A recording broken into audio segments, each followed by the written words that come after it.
Hello again.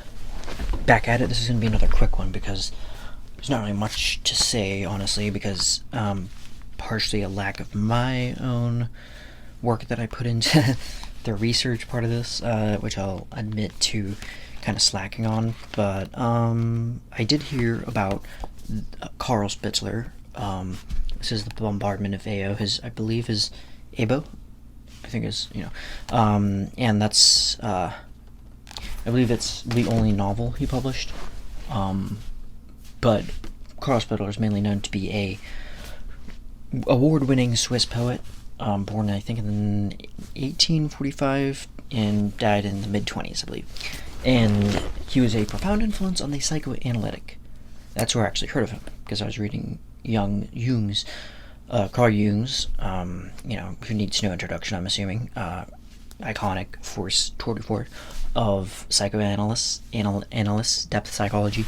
And he mentioned Spitteler, and not in passing. He devotes a whole chapter to him on this issue of types, I think, because he believed that there was different types of personalities, which is a whole entire other boatload of I don't even know what I was saying anymore. It's just but it's a whole entire different thing it's just going to take time to expound upon. So save for a later day. But he mentioned Spitteler, and I thought it was interesting because he mentions Prometheus and Epimetheus, and something to do with like the kind of intuitive artistic spirit, I guess, or the kind of the imago too, the Latin, and you when you look that up, you'll probably find that attributed in the context of like metamorphosis. When you see like something like a butterfly, coming from out of the cocoon to metamorphosize, and that's the imago, the image to fully kind of realized, and that meant something very profound to Jung, especially more so than maybe something like Freud. Not to dig against Freud, but he kind of thought like a lot of everything was kind of just underlying sexual urges, and and everything, and you can't see that too, like the id, the ego and the superego kind of working together and working against each other, and no matter what you try to do, it's like, one part of you wants to rationalize why you did that, and you can kind of see that. But Jung, it goes towards the concept of individuation, which I really, really found profound. This idea of not denying who you are, but fully accepting those inferior shadow parts of yourself, and then developing them through life and by facing them, or laughing at a shadow, as Jung says in the Red Book, or the Liber Secundus, or something like that in Latin, I think. But yeah, that's what. I don't know why I started talking about Spitteler, and then I all of a sudden started talking about Jung more than him. But that's kind of what I was spending kind of like the last few years focusing on more. So, but it's not to say that Spitteler spoke, I think, more as a pacifist, and that's what the Bombardment of Abo is, a short kind of testament against satire. I don't know if I call it satire, but it definitely is elements of satire in it. Him kind of harping on this idea of Slavic kind of empiricism, I guess. Not empiricism, I'm sorry, that's not the right. Colonialism, I think, is like this idea, because it was based on the Crimean War, I think. And that's kind of where, and again, the only thing I'm getting in my head when I think Crimean War is mid-19th century, like late 1840s, mid-1850s, or something like that. I think there's multiple phases to it, but I think that's kind of what I think. Something to do with like Florence Nightingale, revolutionizing the nursing system or something. But that's besides the point.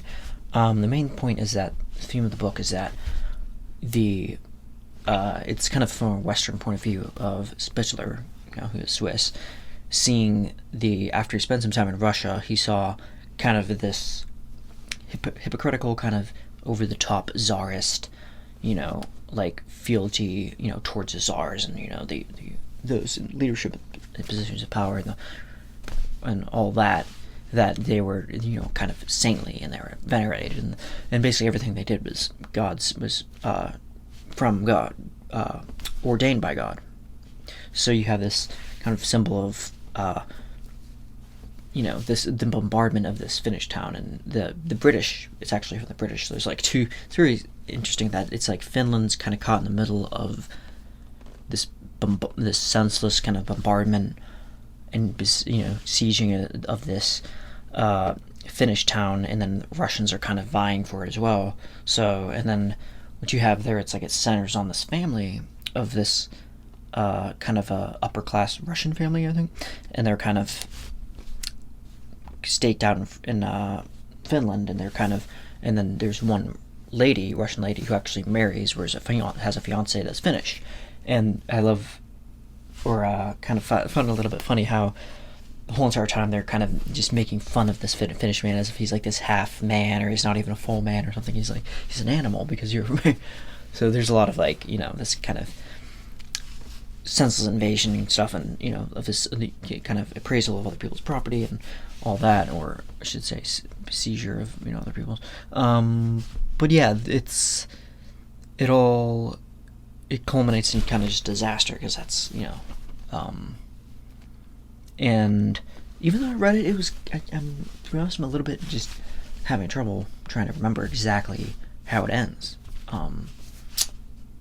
because it's a moral tale, definitely, maybe in the vein of like Ibsen, I guess, but it almost unfolds like a play. But I'm trying to remember how it ends, but maybe that just means I won't awfully spoil it for you, and because I actually haven't found many other people talking about Spitteler, except in different languages, obviously, because he's very famous in Switzerland.